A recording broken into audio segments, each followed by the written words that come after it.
Hello everyone, তোমাদের সাথে আজ আমি একদম একটা অন্য রকমের ভিডিও নিয়ে চলে এসেছি। না কোনো ভ্লগ, না কোনো মেকআপ টিউটোরিয়াল, না কোনো নেল এক্সটেনশনের ভিডিও। আজকে হলো রান্নার ভিডিও। তাই ভাবলাম রান্নার ভিডিও যখন ছাড়ছি তাহলে আমার রান্নাঘরের একটা নাম দেওয়া যাক। তাই আমি ডিসাইড করেছি আমার রান্নাঘরের নাম হলো বেদোস কিচেন। তো চলো ভিডিওটা স্টার্ট করা যাক। দেখো, প্রথমেই আমি মাংসগুলোকে ভালো করে কেটে ধুয়ে না ছোট না বড় মাঝারি পিস করেছি, আর লঙ্কার গুঁড়া, লবণ আর হলুদ দিয়ে ভালো করে ম্যারিনেট করে নিয়েছি। ম্যারিনেট করে মাংসটা আমি 1 ঘন্টার জন্য রেখে দেবো ঢাকা দিয়ে, কারণ যত ভালো মাংস ম্যারিনেট হবে মাংসের রান্নার স্বাদ কিন্তু তত বেশি হবে। আজ কিন্তু আমি কোনো কড়াই রান্না করব না, করব হচ্ছে ননস্টিক ফ্রাই প্যানে। তো দেখো আমি ফ্রাই প্যানটা এখানে গ্যাসের উপরে বসিয়ে দিয়েছি। তোমরা চাইলে কড়াইয়ে করতেই পারো, কিন্তু আমি আমার সুবিধের জন্য ননস্টিক ফ্রাই প্যানই বেছে নিয়েছি। ফ্রাই প্যানটা গরম হলে আমি এখানে পরিমাণ মতো তেল দেবো। আমি কিন্তু সম্পূর্ণ রান্নাটা সাদা তেল দিয়ে করেছি, তোমরা চাইলে সরষের তেল দিয়েও করতে পারো। তারপরে তেলটাও গরম হবার জন্য কিছুক্ষণ অপেক্ষা করব। তেল গরম হলে সেই ম্যারিনেট করা মাংসটা একটা একটা করে আমরা ভেজে নেব। দেখো আমি গরম ফ্রাই প্যানে মাংসগুলোকে ভালো করে দিয়ে দিয়েছি। খুব একটা বেশি ভাজবে না, যাতে পুড়ে না যায়, হালকা হালকা লাল লাল করে ভেজে নেবে মাংসগুলো। তাহলে কি হবে বলো তো, মাংসের স্বাদ দ্বিগুণ হবে। আর মুরগি মাংস অনেক সময় কি হয় বলো তো, ছুটে ছুটে যায়, সেই জিনিসটা কিন্তু আর হবে না যদি তোমরা এরকম করে লাল লাল করে ভেজে নাও। দেখো তোমাদের সাথে গল্প করতে করতে মাংসগুলো আমার লাল লাল করে ভাজা কমপ্লিট। এবার আমি ভাজা মাংসগুলো একটা থালাতে তুলে নেব। দেখো এই রান্নাটা কিন্তু আমি কোনো রকম ইউটিউবে রান্নার চ্যানেল দেখে শিখিনি বা কারো মুখে শুনিনি। আমি রান্না করতে ভীষণ ভালোবাসি, তাই নিজের মাথা থেকে নতুন নতুন রান্নার রেসিপি বার করার চেষ্টা করি, আর সেটা বাড়িতে ট্রাই করি, সবাইকে খাওয়াই। সবাই যদি বলে সেটা ভালো হয়েছে তবেই আমি তোমাদের সাথে সেটা শেয়ার করি। দেখো এবার যে তেলে আমি মাংসটা ভাজলাম ওই তেলেই আমি এখানে আমুলের 1 চামচ বাটার দিয়ে দেবো। প্রায় অনেক দিনই হলো এখন আর কোনো রকমেই রান্নার ভিডিও না ছাড়া হয়ে ওঠে না আমার বন্ধু বান্ধব বলে যে কিরে বেদো তুই কি রান্না ছেড়ে দিলি, আগে তো প্রায় রেগুলারই রান্নার ভিডিও দিতিস, দেখতাম। সেরকম ব্যাপারটা না, এতটা কাজের প্রেশার হয়ে গেছে যে রান্নার ভিডিও করে এডিট করে ছাড়াটা না আর সম্ভব হয় না। এখন থেকে অবশ্যই চেষ্টা করব যে সপ্তাহে একটা হলেও রান্নার ভিডিও তোমাদের সাথে শেয়ার করার। বাটার আর তেলটাকে ভালো করে গরম হতে দেব, আর তার মাঝেই দেখো আমি এখানে পেঁয়াজ আর টমেটো কেটে রেখেছিলাম। গরম করে রাখা তেলের মধ্যে আমি পেঁয়াজগুলোকে দিয়ে দেব আর অপেক্ষা করব লাল লাল করে ভাজা অবধি। এই রান্নায় আমি কিন্তু কোনো রকমের বাটা মশলার ইউজ করব না। আমাদের ঘরে যে যে উপকরণগুলো সব সময় থাকে, মানে যে যে মশলাপাতিগুলো, সেই সব কিছু দিয়েই আমি এই রেসিপিটা কিন্তু কমপ্লিট করেছি। পেঁয়াজ হালকা হালকা ভাজা হয়ে আসলে তার মধ্যে স্বাদ মতো লবণ, হলুদ আর লঙ্কার গুঁড়া অ্যাড করব। এত দুর্দান্ত একটা চিকেনের রেসিপি এটা হয়েছিল যে আমি তোমাদেরকে বলে বোঝাতে পারবো না। তোমরা অবশ্যই বাড়িতে একবার ট্রাই করো।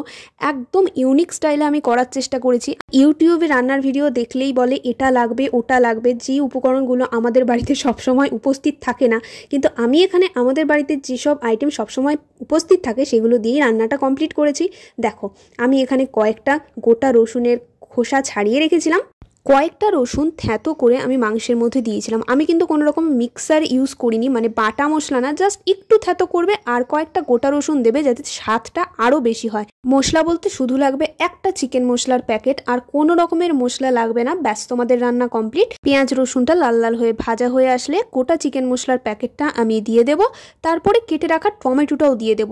সব কিছুকে ভালো করে একটু নেড়ে চেড়ে সিদ্ধ হতে দেব। তোমরাই বলো এত ইজি প্রসেসে তোমরা কোনোদিনও কোথাও মুরগির মাংস রান্না দেখেছো? তাও এত দুর্দান্ত খেতে হয়েছিল, কি বলবো। বাড়ির প্রত্যেকে বলেছে দারুণ হয়েছে। আমি নিজে রান্না করেছি বলে বলছি না, তবে রান্নাটা এতটাই ভালো হয়েছিল যে রেস্টুরেন্টের স্বাদকেও কিন্তু হার মানায়। তাই বলছি তোমরা অবশ্যই একবার বাড়িতে ট্রাই করে দেখো। মশলাগুলোকে কিছুক্ষণ ভাজা হতে দাও।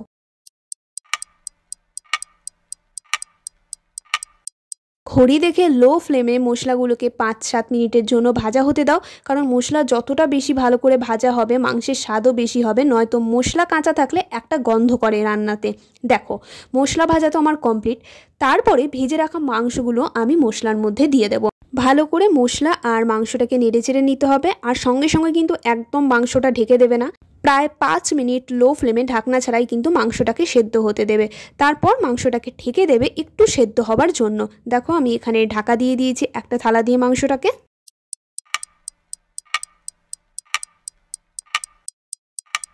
মাংসটাকে লো ফ্লেমে সিদ্ধ হতে দিয়ে আরেকটা পাত্রে আমি এখানে গরম জল বসিয়ে নিয়েছি, কারণ মাংসে কোনো রকমের ঠান্ডা জল ব্যবহার করা যাবে না। অবশ্যই তোমরাও কিন্তু গরম জল দেবে। আর আরেকটা পাত্রে আমি এখানে ডিম ফাটিয়ে নিয়েছি, ভালো করে ডিমটাকে ফেটিয়ে নিয়েছি। ডিমের মধ্যে আমি কোনো রকমের লবণ ব্যবহার করিনি, কারণ মাংসে যেহেতু লবণ আছেই।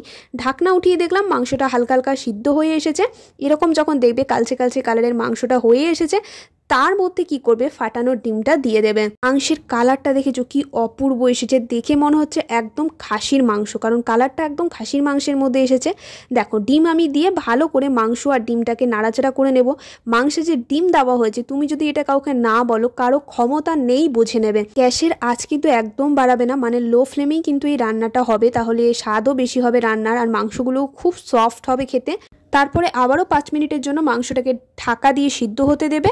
তারপরে ঢাকনা তুলে যে জলটা গরম করে রেখেছিলাম সেই জলটা আমি মাংসের মধ্যে দিয়ে দেবো। অবশ্যই এটা মাথায় রাখতে হবে যে এখানে বেশি পরিমাণ জল দেওয়া যাবে না, 2 কাপের বেশি তো একদমই না, কারণ এই রান্নায় যদি ঝোল হয় তাহলে এই রান্নার স্বাদটা আর থাকবে না, একদম কষা কষা হবে।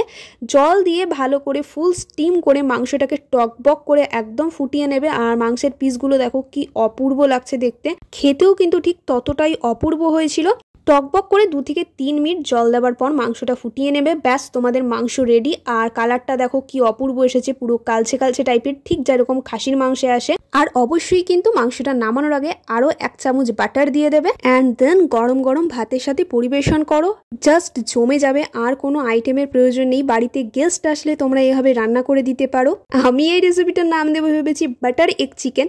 তো তোমাদের আমার আজকের এই রেসিপিটা কেমন লাগলো আমাকে অবশ্যই কমেন্ট করে জানিও। তোমরা যদি আরও কোনো নতুন রান্নার ভিডিও দেখতে চাও সেটাও আমাকে অবশ্যই কমেন্ট করে জানিও, আমি চেষ্টা করব তোমাদের সাথে শেয়ার করার। তো আজকের ভিডিওটা এতটাই। যদি আমার এই ভিডিওটা তোমাদের ভালো লেগে থাকে তাহলে অনেক বেশি বেশি করে লাইক করো, শেয়ার করো আর কমেন্ট করো। এবার তোমাদেরকে দেখাই চলো যে মাংসটা কতটা সফট হয়েছিল। দেখো পুরো তুলতুল করছিল, একদম নরম হয়ে গিয়েছিল। তো আজকের জন্য টাটা, দেখা হচ্ছে নেক্সট ভিডিওতে। ভালো থেকো, সুস্থ থেকো। Thanks for watching.